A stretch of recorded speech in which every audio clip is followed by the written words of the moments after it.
దినములైన తరువాత నోవాహు ఒక కాకిని వెలుపలికి పోవిడిచెను.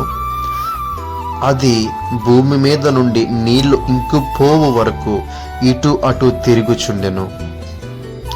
నీళ్లు తగ్గినవో లేదో చూచుటకు నోవాహు నల్ల పావురం ఒకటి వెలుపలకు పోవిడిచెను.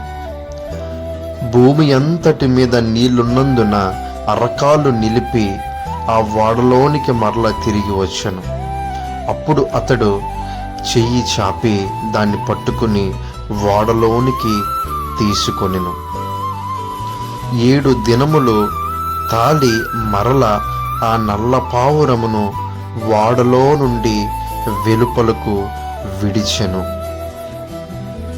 సాయంకాలమున అది అతని యొద్దకు వచ్చినప్పుడు ఒలీవ చెట్టు ఆకు దాని నోట నుంచెను గనుక నీళ్లు భూమి మీద నుండి తగ్గిపోయినని నోవాహుకి తెలిసెను.